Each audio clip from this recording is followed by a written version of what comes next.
দার্জিলিং যাওয়ার জন্য যদি সবসময় ট্রেন পাওয়া নাও যায় প্রবলেম নেই, রয়েছে শ্যামলী গ্রিন লাইনের মতো বাসের সুবিধেও।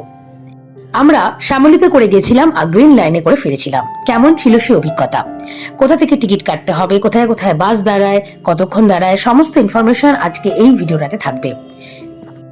ভিডিওটি প্রথম থেকে শেষ পর্যন্ত দেখিয়ে ডিসিশন নিও যে শ্যামলী না গ্রিন লাইন কোনটা বুক করা উচিত।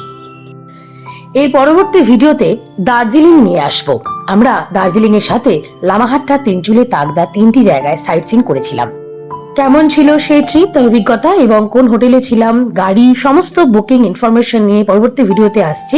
চলো আপাতত এই ভিডিওটা শুরু করা যাক। আজকে আমরা বাসে করে শিলিগুড়ি যাচ্ছি। হঠাৎ করে প্ল্যান হয়েছে কালকে, তো ট্রেনের টিকিট পাইনি। তো শ্যামলীতে আজকে আমরা প্রথমবার বাসে করে যাব শিলিগুড়ি। তো কীরকম বাস, কী এক্সপিরিয়েন্স হলো সবটা শেয়ার করব। অনেকগুলি স্টপেজ আছে এই বাসে। আমরা দমদমের গুরুদ্বারের সামনে থেকে শ্যামলীতে উঠেছিলাম। বাসের নাম্বার তোরা আগেই দিয়ে দেবে SMS করে বা হোয়াটসঅ্যাপ করে। এছাড়া ফোন করেও জানিয়ে দেবে যে এক্স্যাক্টলি কখন আসছে বাস বা কোথায় আছে। এছাড়া নিজে থেকেও ফোন করে জেনে নেওয়া যায় যে বাস এক্স্যাক্টলি কোথায় আছে আর কতক্ষণে পৌঁছবে। জেনারেলি এই বাস কখনো খুব বেশি দেরি করে না। তাহলে চলো এবার ভেতরে যাওয়া যাক। গেট দিয়ে ঢুকে ডান দিকে নিচে এবং ওপরে টোটাল 4 জনের শোয়ার জায়গা এবং বাঁ দিকে 2 জনের, নিচে একজনের ওপরে একজনের, টোটাল 2 জনের শোয়ার জায়গা রয়েছে with total privacy and comfort. এই প্রথম আমি বাসে করে এত দূরে যাচ্ছিলাম এবং সত্যি আমার ধারণা ছিল না যে বাসও এত কমফোর্টেবল হতে পারে। আমরা উঠে গেছি শ্যামলী বাসে এবং এটা একদম খুবই কমফোর্টেবল, যথেষ্ট গদি আছে। এছাড়াও 2টো কম্বলও দিয়েছে। কম্বল ক্যারি করার কোনো দরকার নেই, আমরা ভুল করে ক্যারি করেছি, প্রথমবার তো এক্সপিরিয়েন্স নেই। আর একদম সুপার কমফোর্টেবল। ওপরে আমাদের স্লিপারটা, বাট স্টিল আমরা একদম ভালো করেই বুঝতে পারছি, একটু মাথা লাগছে না। খুবই ভালো, খুবই ভালো।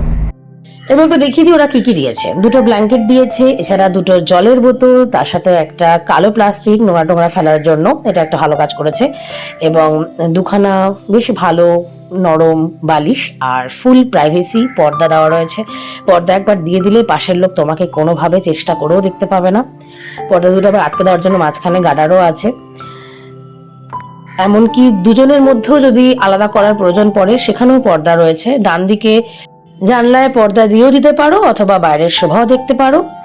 এবং এসিও রয়েছে, অবশ্যই শীতকাল বলে আমাদের এসির কোনো দরকার পড়েনি। এই ছিল শ্যামলী বাসের সুবিধাগুলি। এছাড়া ফোন চার্জ দেওয়ারও জায়গা আছে মাথার পাশে, যেটা আমি ভিডিও করতে ভুলে গেছি। বাস টোটাল 2 থেকে 3 বার দাঁড়ায়। কৃষ্ণনগরে ডিনারের জন্য দাঁড়ায়। টোটাল 4 ঘন্টা থেকে 4.5 ঘন্টা সময় লাগে কৃষ্ণনগর পৌঁছতে। ততক্ষণ একটু জার্কিং হয় কারণ শহরের মধ্যে দিয়ে যায়। তারপর হাই রোডে উঠে যাওয়ার পরে জার্নিটা ভীষণই আরামদায়ক, প্রায় জার্কিং হয় না বললেই চলে। তবে একটা কথা বলতেই হবে, যারা শিশু বা একটু বয়স্ক অথবা একটু বেশি বার ওয়াশরুম যাওয়ার প্রয়োজন পড়ে তারা কিন্তু বাসে ট্রাভেল না করাই ভালো। কারণ টোটাল 2 বার 3 বার দাঁড়াবে, তার মধ্যে যদি সেটা কমফোর্টেবল না হয় তখন জার্নিটা পেইনফুল হয়ে যাবে। বাদবাকি অভিজ্ঞতা খুব ভালোই বলবো। এই ছিল টোটাল শ্যামলীর অভিজ্ঞতা। তাহলে এবার চলো গ্রিন লাইনের অভিজ্ঞতাটা জানিয়ে দিই। এই 2টি বাসই redbus.in থেকে বুক করা যাবে। সেখানে প্রত্যেকটি বাসের টাইমিং দেওয়া রয়েছে, যে টাইমে তোমরা কমফোর্টেবল সেই টাইমেই বুক করতে পারবে। ডেসক্রিপশন বক্সে বাদবাকি সমস্ত ডিটেলস দিয়ে দেবো। 6:30টার সময় আমাদের বাস ছিল, 5:30টার সময়তেই আমরা পৌঁছে গেছিলাম বাস স্ট্যান্ডে। শিলিগুড়ি বাস স্ট্যান্ডের কাছেই একটি পেট্রোল পাম্প রয়েছে, সেখান থেকে বাসগুলি পেট্রোল ভরে এবং প্যাসেঞ্জারদের সেখান থেকেই তোলে। তাই আমরা বাস স্ট্যান্ডের কাছে ওই পেট্রোল পাম্পে পৌঁছে গেছিলাম। বাস ছাড়ার অন্তত আধ ঘন্টা আগেই পৌঁছে যাওয়ার চেষ্টা করবে, কারণ লাগেজ ভরার জন্য ওরা 15 মিনিট আগে থেকেই পৌঁছে যেতে বলে বাস স্ট্যান্ডে। লাগেজ তুলে আমরা ভেতরে গেলাম। চলো তোমাদের গ্রিন লাইনের ভেতরটা দেখিয়ে দিই। শ্যামলী আর গ্রিন লাইনের ভেতরের গেটআপের মধ্যে বিশাল কোনো তফাৎ নেই। এদিকেও বাঁ হাতে 2 জন 2 জন 4 জন আর ডান দিকে 1 জন 1 জন 2 জনের জন্য সিট রাখা রয়েছে। তবে গ্রিন লাইনে আমার মনে হলো লাইটিংটা একটু বেশি। আর 2 নম্বর কথা, জার্কিংটা কিন্তু শ্যামলীর থেকে একটু বেশি হয়, বাদ বাকি সব ভালো। আমরা যেহেতু অনেক পরে টিকিট কেটেছি, বললামই মাত্র একদিনের জন্য একদম লাস্টের কূপটায় পেয়েছি এই লোয়ার বার্থ এর দুটো, আর যাওয়ার সময় আপার বার্থ পেয়েছিলাম দুটো, ফেরার সময় লোয়ার বার্থ দুটো পেয়েছি। যেহেতু এই জায়গাটা সিঁড়ির দুটো স্টেপের ওপরে, সেই জন্য মাথার ওপরে জায়গা একটু কম, কিন্তু যদি তোমরা আগে কাটো তাহলে এরকম হবে না, আগের দিকেই সিট পাবে, তখন মাথা ওপরেও অনেকটা জায়গা থাকবে বসার পরেও। এই দুটো বাসেরই গেট আপ আমার খুব ভালো লেগেছে। মানে একটা জায়গা প্রথমে দেখে তো ভালো লাগতে হবে, তারপর থেকে তো দুটো বাসেরই গেট আপ অলমোস্ট সেম, আমার বেশ ভালো লেগেছে। আর জার্নিতেও কমফোর্টনেস যথেষ্ট রয়েছে, এর থেকে ভালো কমফোর্ট বাসে পাওয়া সম্ভব নয়। এখানেও এরকম পর্দা রয়েছে, মানে দুটো সিটের মাঝখানেও পর্দা রয়েছে, আবার এছাড়া দুটো সিটের জন্য আলাদা করে পর্দা রয়েছে। ফোন চার্জ দেওয়ার জায়গা রয়েছে, শ্যামলীতেও ছিল, আবারও বলছি ভিডিও করতে ভুলে গেছিলাম। ব্ল্যাঙ্কেট দিয়েছে দুজনের জন্য, এবং বালিশ দিয়েছে, ব্যাগ রাখার জায়গা আছে, এসি রয়েছে। হ্যাঁ, দুটো বাসেই কিন্তু একটা রিডিং লাইট ছিল, যেটা আমি ভিডিও করতে আবারও ভুলে গেছি। উঠে পড়েছি বাসে, জার্নি শুরু। এবার তো কলকাতার দিকে ফেরা। একটু মন খারাপ, তবে ঠিক আছে, বাসে যাচ্ছি, এটাও একটা নতুনত্ব, তাই একটু ভালো লাগা রয়েছে।